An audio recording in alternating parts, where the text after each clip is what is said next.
विस्तार अधिकारी आणि माजी उपसरपंच आणि आताच होऊ घातलेल्या निवडणुकांमध्ये सर्वात जास्त मताने निवडून आलेले सध्याचे डायरेक्टर नांगरे गुरुजी 2 शब्द बोलतील. आज या ठिकाणी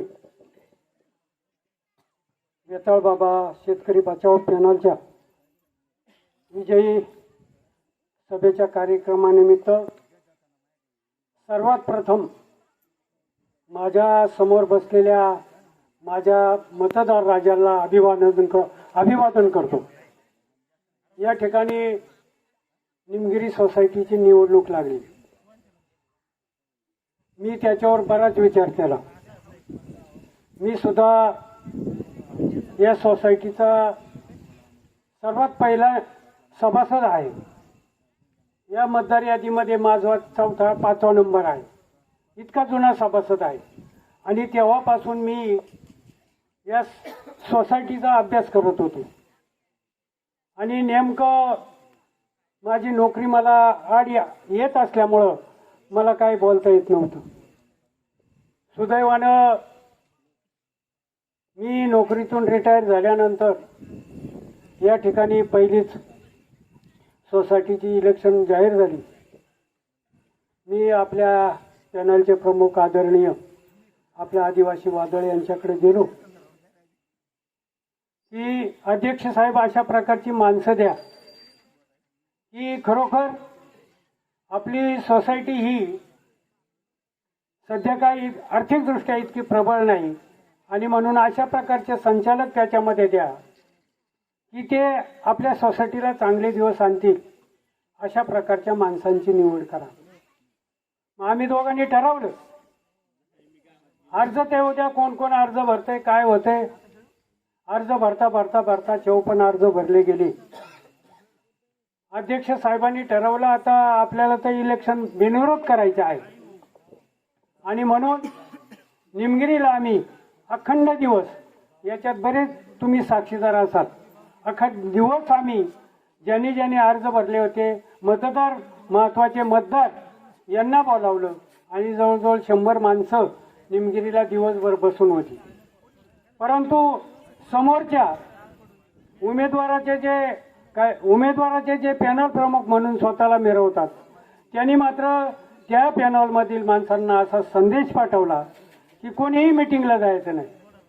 त्यांच्या मनात होतं निवडणूकच लढवायची आणि त्यांच्या निवडणूक लढवल्यानंतर काय करायचं हे तुम्ही मतदार राजांनी अशा माणसांना दाखवून दिलेलं आहे.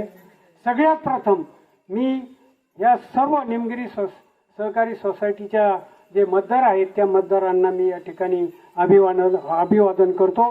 दुसरं महत्वाचं, या सोसायटीसाठी आता अध्यक्ष साहेबांवर जे जे टीका करतात पण त्याचा साक्षीदार मी स्वतः आहे.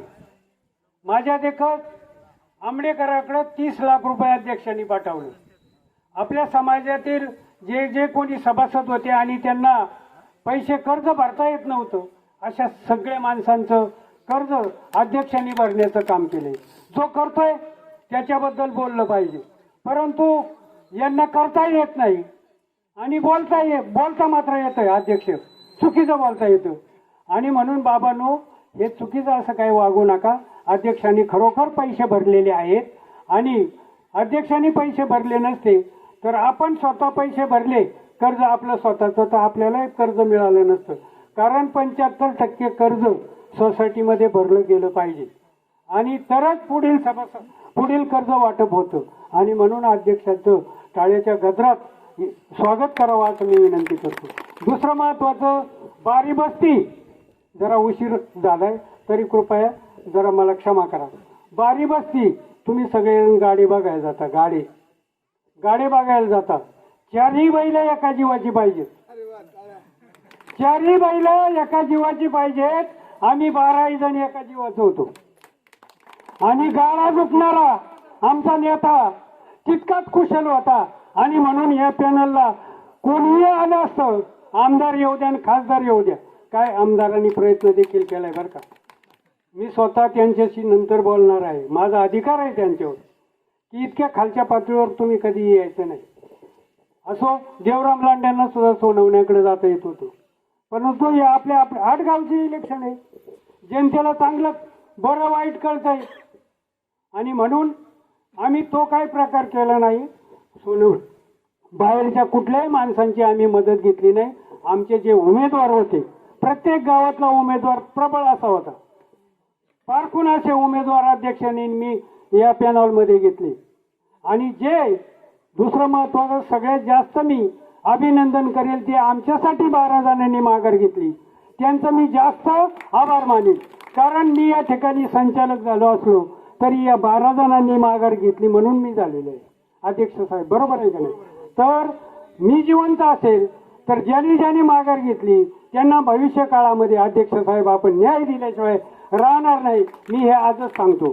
असो, या ठिकाणी वेळ खूप झालेला आहे, मला खूप बोलायचं होतं परंतु मी जास्त न बोलता पुन्हा एकदा ज्या मतदार राजांनी आमच्यावर विश्वास ठेवला त्यांच्या विश्वासाला कुठेही प्रकारचा तडा आम्ही जाऊ देणार नाही. तुमचं हितच आम्ही पाहू. ज्या ज्या काही योजना आहेत ती सोसायटी मार्फत त्या 100% राबवण्याचा आम्ही प्रयत्न करू.